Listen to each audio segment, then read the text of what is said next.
शोक वाटिका इस कलयुग में राम स्वयं शिव आया। शोक वाटिका इस कलयुग में राम स्वयं शिव आया। आत्मा रूपी सीता को उसने आकर छुड़ाया। आत्मा रूपी सीता को उसने आकर छुड़ाया। कुंभकर्ण सम सोया मानव ज्ञान से उसे जगाओ। विजयादशमी मनाओ, विजयादशमी मनाओ।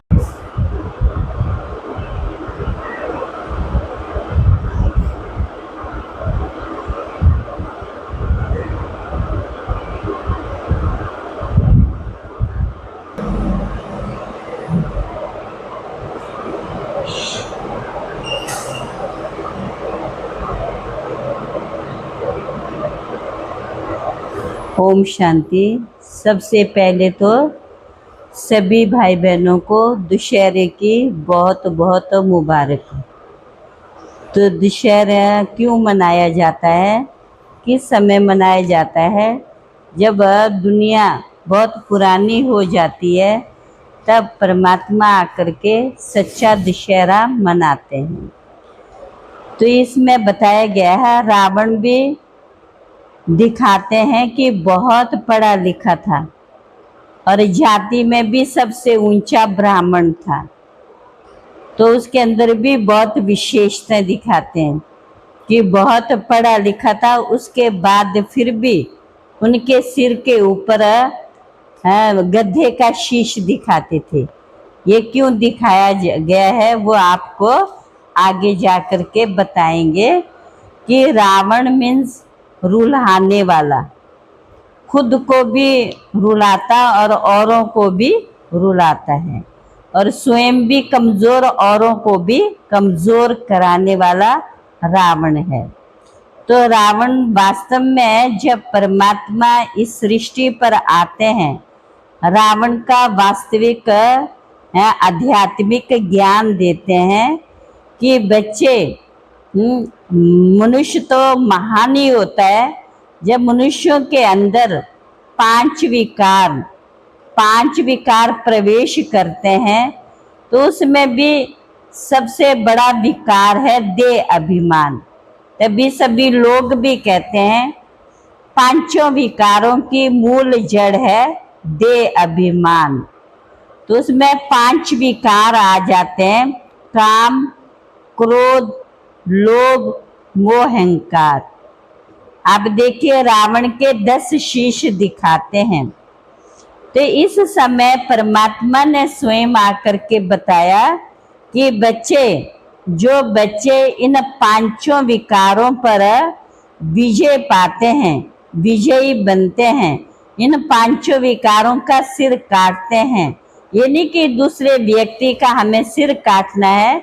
परमात्मा हिंसक ज्ञान नहीं देता आकर, परमात्मा राम आकर के हमें आध्यात्मिक रोशनी देता है, जिससे हमारे जीवन में आध्यात्मिक ज्ञान आ जाता है।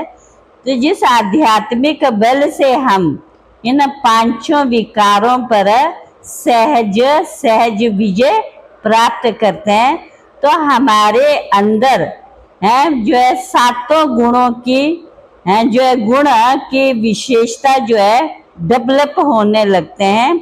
सबसे पहले हमारे जीवन में प्रेम, शांति, आनंद, खुशी, उससे पहले ज्ञान भी हमें शिव परमात्मा राम जो है वो आकर के हमें जो है रियल ज्ञान देता है कि बच्चे रावण कौन है।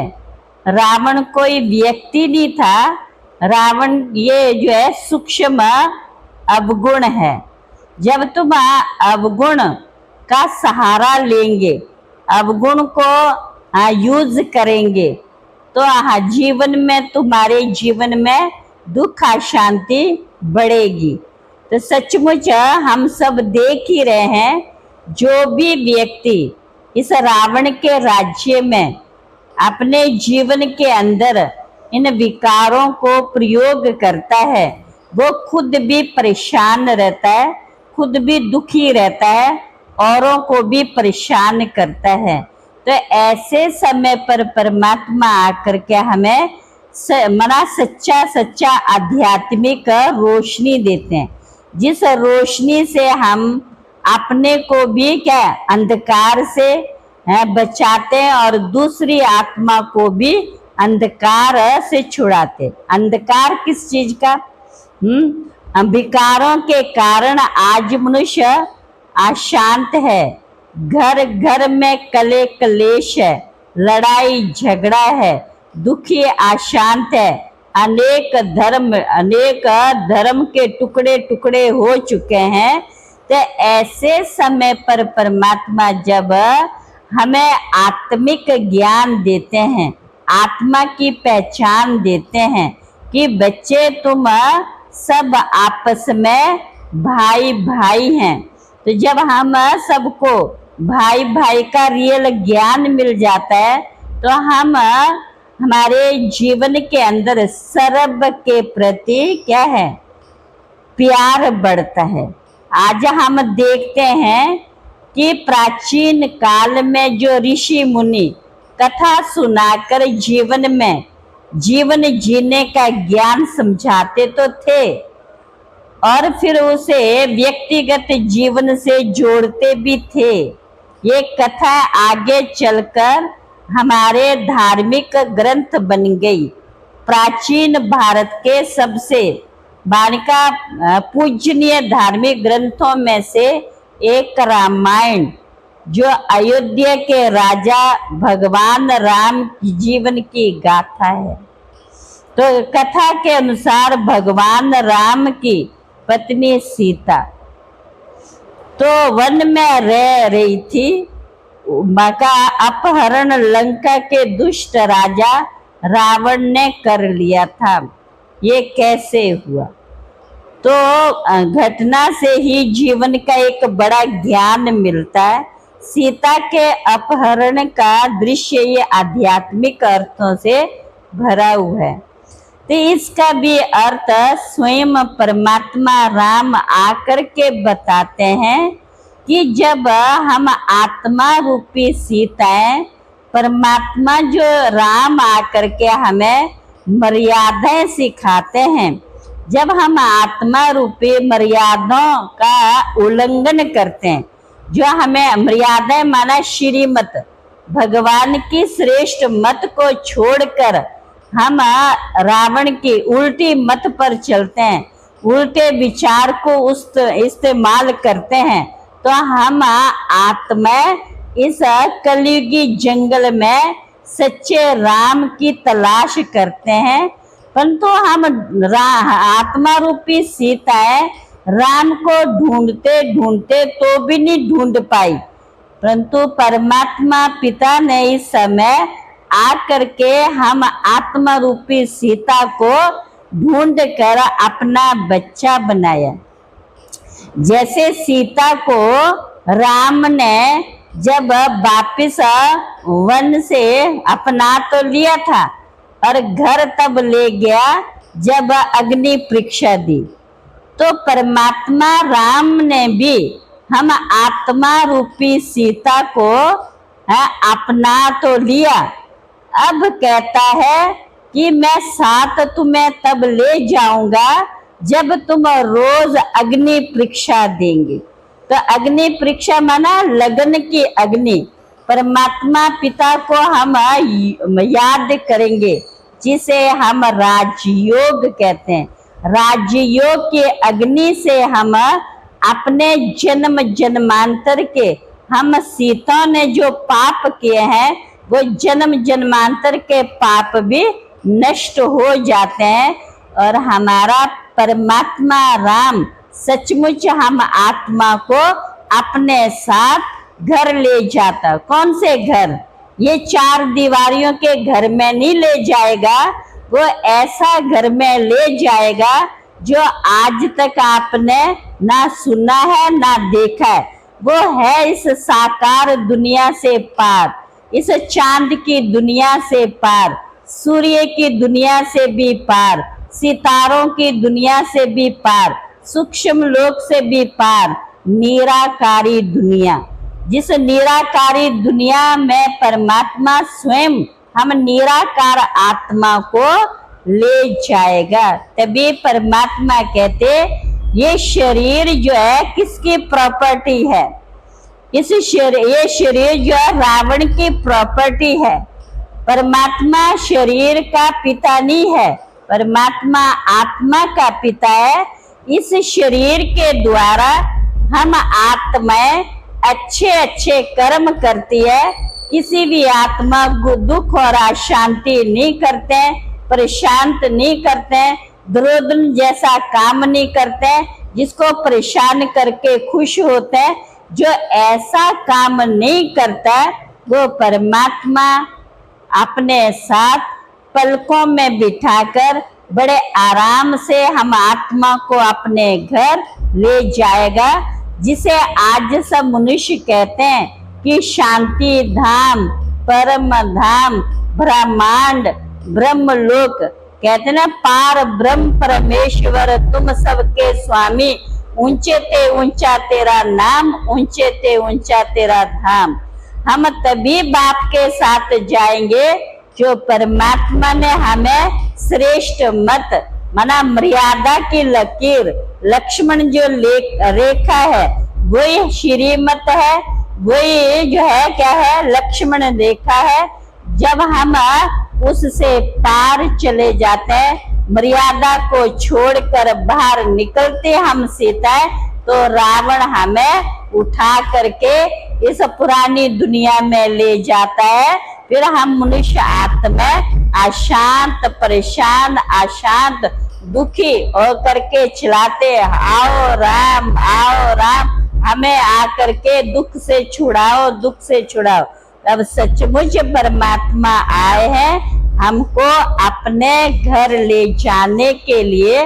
अब कहता बच्चे घर जाना है तो घर जाने के पहले तुम्हें तैयारी करनी होगी। बाप जैसे लक्षण धारण करने होंगे, परमात्मा जैसे गुण धारण करने होंगे, तभी तुम मेरे साथ अपने घर जा सकेंगे। नहीं तो इस लंका, सारी दुनिया आज लंका बन चुकी है। घर घर में कले कलेश, लड़ाई झगड़ा। आज इस दुनिया को राम राज्य कहेंगे। सब क्या कहते हैं कि आज की दुनिया रावण की लंका हो चुकी है। इस लंका से, रावण की लंका से छुड़ाने के लिए इस कलयुग के अंत में परमात्मा इस सृष्टि पर आ चुके हैं। आज धर्म तो अनेक है, अनेक धर्म होते हुए भी अशांति, दुख, परेशानी और दिन प्रतिदिन बढ़ते जा रहे। आज हम रावण को हर वर्ष क्या करते हैं, 1 फुट और ही क्या करते हैं, बढ़ाते जाते हैं।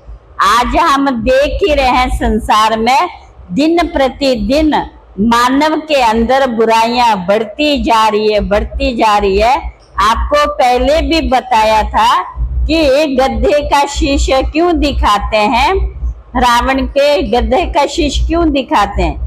ये माना जैसे गधे को कितना भी श्रृंगारो, कितना भी श्रृंगारो, तो भी वो रेत में क्या करेगा, जो पुल्थी मारेगा और उसमें लिपट जाएगा, तो सारा श्रृंगार ये अपना खराब कर देता है।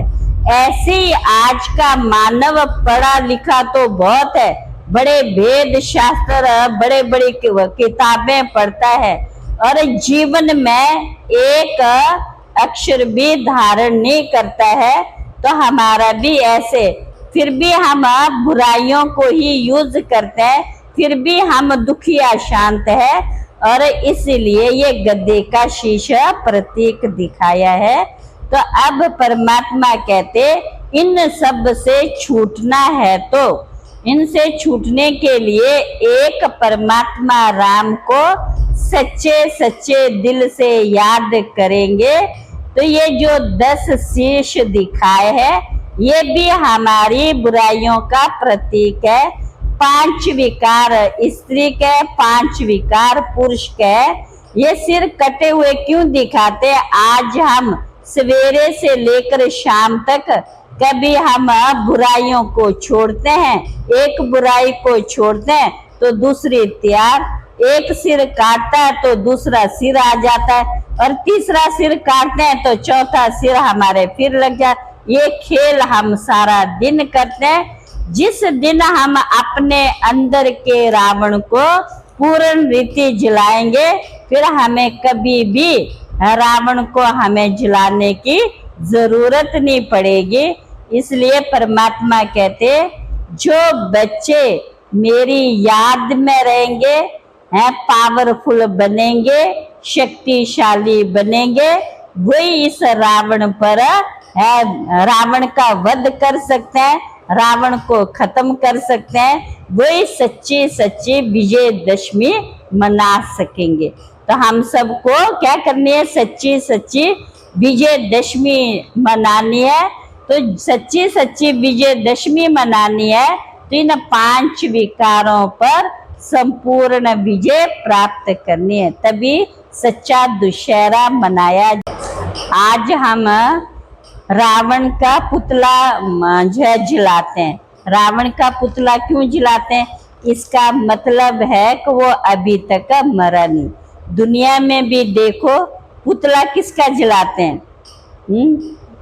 पुतला उसका जलाते हैं जिंदा व्यक्ति का। जब मर जाता है तो उसके बाद कोई भी, आज तक हमने किसी से भी नहीं सुना है कि जिंदे व्यक्ति मरे हुए व्यक्ति का पुतला जलाते हैं। इसका मतलब है कि अभी तक रावण मरा नहीं, अभी तक वो जिंदा है। हमें अपने अंदर के रावण को जलाएंगे तो हम कभी भी आधा कल्प तक हम रावण को जलाने की जरूरत ही नहीं पड़ेगी।